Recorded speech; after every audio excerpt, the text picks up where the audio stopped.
Amis de la poésie, bonsoir. Joris Carl Huysmans est un auteur qui était capital dans l'évolution de ma sensibilité littéraire et artistique. À l'origine, il était disciple de Zola et du naturalisme. Bien vite, il s'en est éloigné pour se tourner vers quelque chose de plus profond, de plus mystique.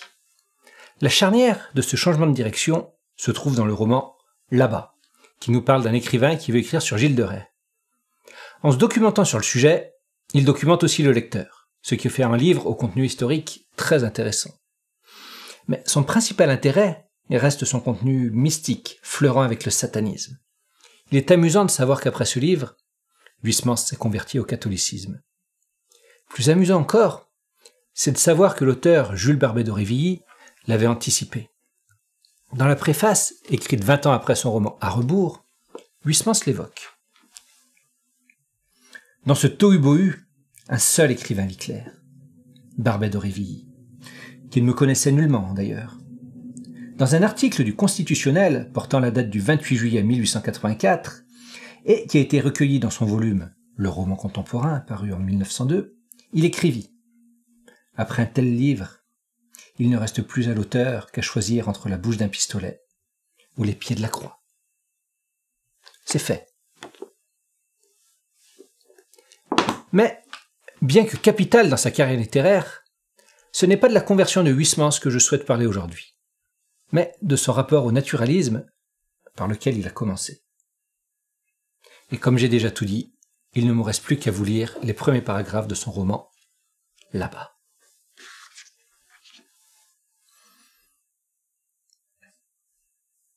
Je ne reproche au naturalisme ni ses termes de ponton, ni son vocabulaire de latrine et d'hospice, car ce serait injuste et ce serait absurde. D'abord, certains sujets les hèlent. Puis, avec des gravats d'expression et du brais de mots, l'on peut exaucer d'énormes et de puissantes œuvres. L'Assommoir de Zola le prouve. Non, la question est autre.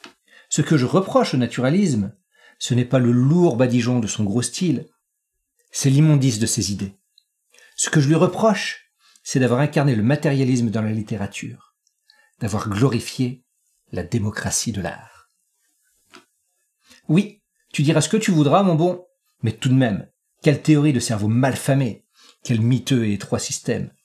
Vouloir se confiner dans les buanderies de la chair, rejeter le suprasensible, dénier le rêve, ne pas même comprendre que la curiosité de l'art commence là où les sens cessent de servir. Tu lèves les épaules, mais voyons, qu'a-t-il donc vu ton naturalisme dans tous ces décourageants mystères qui nous entourent ? Rien.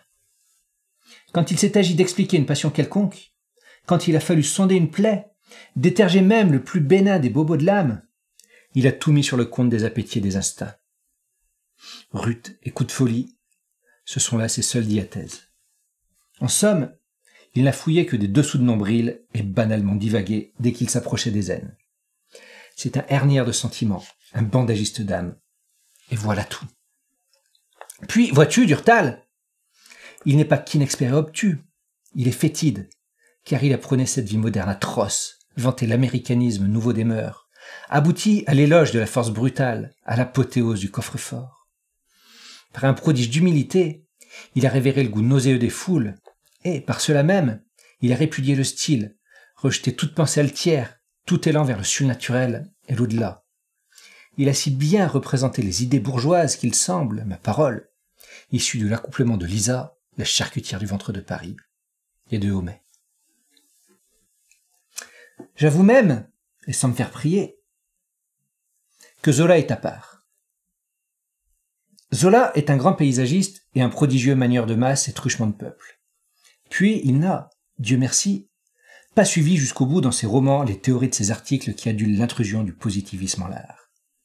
Mais chez son meilleur élève, chez Rosny, le seul romancier de talent qui se soit en somme imprégné des idées du maître, c'est devenu dans un jargon de chimie malade un laborieux étalage d'érudition laïque de la science de contremaître. Non, il n'y a pas à dire, toute l'école naturaliste, telle qu'elle vivote encore, reflète les appétences d'un affreux temps. Avec elle, nous en sommes venus à un art si rampant et si plat que je l'appellerais volontiers le cloportisme. Puis quoi ? Relis donc ces derniers livres. Qu'y trouves-tu ? dans un style en mauvais vers de couleur, de simples anecdotes, des faits divers découpés dans un journal, rien que des contes fatigués, des histoires véreuses, sans même l'étai d'une idée sur la vie, sur l'âme qu'ils soutiennent. J'en arrive, après avoir terminé ces volumes, à ne même plus me rappeler des incontinentes descriptions, des insipides harangues qu'ils renferment. Il ne me reste que la surprise de penser qu'un homme ait pu écrire 300 à 400 pages, alors qu'il n'avait absolument rien à nous révéler, rien à nous dire.